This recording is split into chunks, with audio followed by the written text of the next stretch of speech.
Olá, eu sou o Diogo Dionísio e essa é a segunda aula sobre educação antirracista.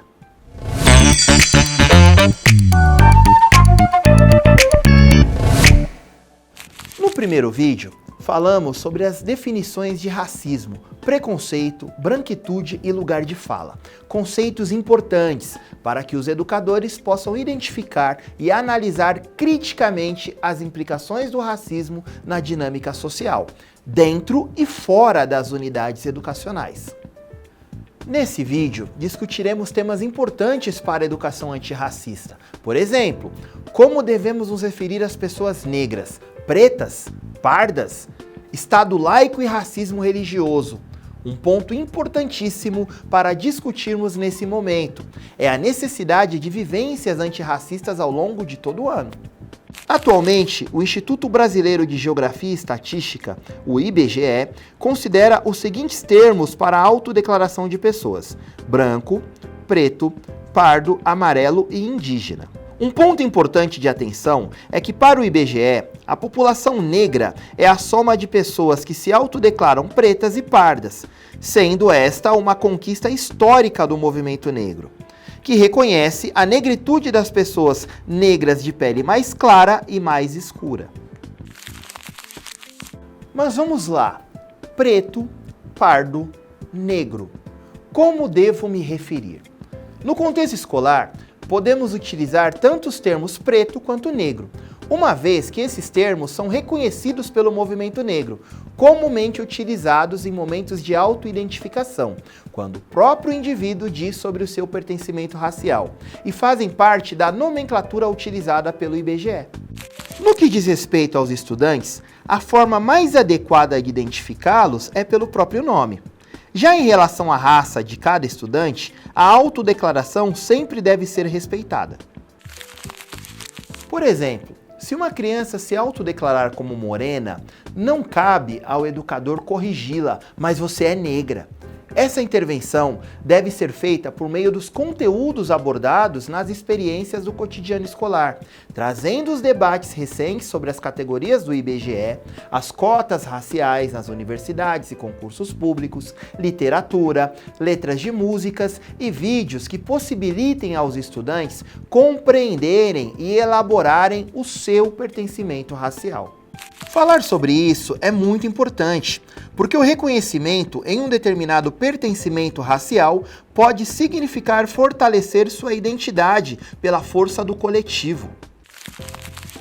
E aqui, aproveitamos o gancho para falar do segundo tópico da aula, porque é impossível falarmos sobre o fortalecimento de identidade sem falar sobre o Estado laico, ou, no caso do Brasil, teoricamente laico. Vamos, antes de mais nada, elucidar que reivindicar laicidade nos espaços públicos não significa ser contrário ou inimigo das religiões cristãs, e sim o desejo de defender o princípio da impessoalidade na esfera pública, conforme previsto na Constituição. O educador, doutor em semiótica e linguística geral, Sidney Barreto Nogueira, afirma que há uma normatização da presença cristã na sociedade brasileira como um todo. Basta observar as placas na entrada das diversas cidades e municípios, onde as pessoas são convidadas a amar e respeitar Jesus Cristo.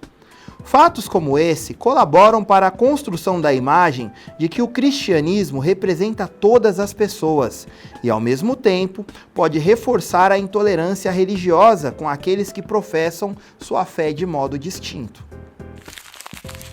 E essa intolerância religiosa agrava-se ainda mais quando se trata das religiões de matriz africana e afro-brasileira, já que temos o racismo estrutural projetado na dimensão religiosa. O pastor Henrique Vieira é um reconhecido aliado, representante cristão na luta contra o racismo religioso e contra o fundamentalismo. Explica que para superarmos a intolerância, os cristãos também precisam refletir sobre o racismo na teologia. Por que a imagem de Jesus, um homem do Oriente Médio, é branca? Por que a ideia de um Jesus negro incomoda e requer tantas explicações? Por que os anjos são sempre retratados brancos? Ou ainda, quantas crianças negras já foram impedidas de representar Jesus ou os anjos em peças teatrais? Nas escolas, nas igrejas? Isso é natural? O problema não está na experiência religiosa em si, mas na apropriação dela por discursos que não acolhem a diversidade. Por isso, a importância do fortalecimento do Estado laico, o diálogo e a ação comum entre as diferentes religiões. E como trabalhar essa questão no ambiente escolar?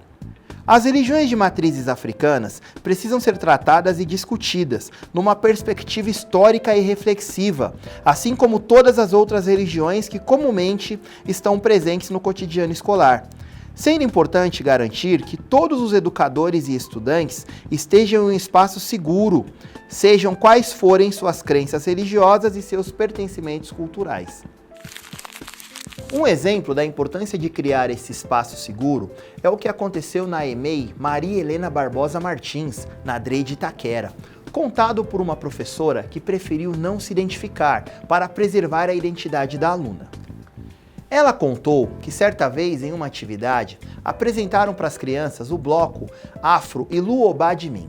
Mostraram um vídeo e explicaram que era um bloco que tocava tambor para Xangô. As crianças pouco perguntaram quem era Xangô. Estavam extasiados com o som da alfaia e djembe, que tocava na roda. Eles tocaram, cantaram e fizeram roda em torno dos instrumentos. Ao final das atividades, a pequena Micaela, nome fictício, disse assim: "Eu tenho um segredo e vou contar para vocês. Quando eu crescer, eu terei uma filha e ela se chamará Yansan. Hoje eu tenho uma mamãe que se chama Yansan. Quando crescer, terei uma filhinha." Todos olharam para ela com alegria. Mesmo assim, ela nos pediu: "Não pode contar isso para ninguém, nunca." Foi perguntado por quê. Ela ficou séria e sentou-se em sua cadeira. Na hora da saída, sua mãe chegou para buscá-la e ela correu em direção à porta e disse: "Eu contei o meu segredo para elas. Eu contei da Yansan." A mãe olhou com fisionomia brava e disse: "Não pode falar isso na escola, não pode! As pessoas não gostam. Vamos embora." Micaela então disse: "Elas são diferentes, elas são. Me mostraram a música que tocam para Xangô." Ao final, trocaram olhares com aquela mãe aflita, que percebeu estar tudo bem. Ou seja, dentro das unidades escolares, alunos, professores e funcionários têm o direito de simbolizar a sua fé, como, por exemplo, a utilização de fios de conta, guias, filás e turbantes, da mesma forma que é considerado normal o uso de crucifixos em brincos e pingentes para cristãos, quipá para judeus e véus para muçulmanas.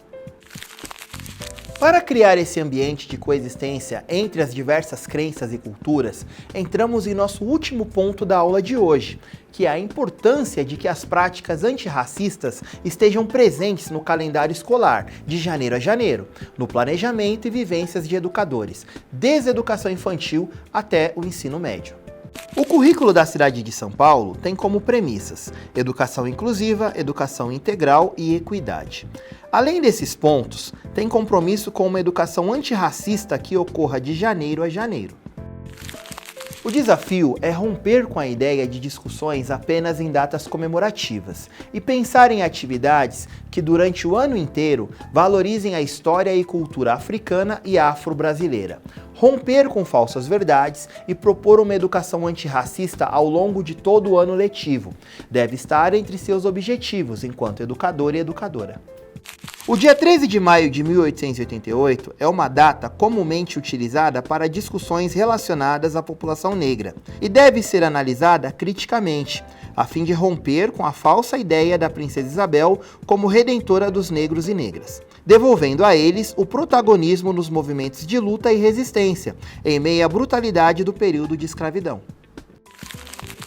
Uma prática que pode ser adotada na educação antirracista e na construção de relações étnico-raciais no dia a dia é o projeto Leituraço, presente na rede municipal de São Paulo desde 2014, com o objetivo de propor momentos simultâneos de leituras que valorizem a história e a cultura africana e afro-brasileira. Todos os professores das diversas áreas de conhecimento são responsáveis pela organização de leituras simultâneas, escuta e trocas de vivências relacionadas ao leituraço, que foi criado como parte do projeto Novembro Negro, mas pode ser incorporado nas mais diversas datas do ano. O projeto se organiza assim: seleção e organização de títulos do leituraço, que versam as discussões sobre a cultura africana e afro-brasileira em sua riqueza e diversidade.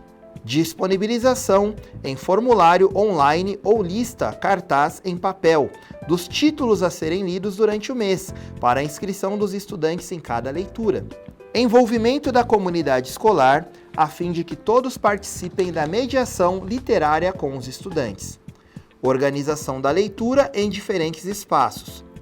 Realização de leituras durante o mês escolhido simultaneamente em toda a unidade escolar, entre a primeira e a segunda aula, em pelo menos um dia da semana. Compartilhamento dos registros com as diretorias regionais de educação, para compor as ações do Novembro Negro ou do mês escolhido. Alguns títulos de livros interessantes para trabalhar esse projeto: O Caderno de Rimas do João, de Lázaro Ramos e Maurício Negro. O Chamado de Sossu, de Meshach Assari. Heroínas Negras Brasileiras, de Jarid Arraes. E Gosto de África, de Joel Rufino dos Santos. E para finalizar, reforçamos que, embora o Leituraço seja um exemplo de um projeto realizado todo mês de novembro, a educação antirracista se constrói no dia a dia, todos os dias. Obrigado pela atenção e até a próxima aula.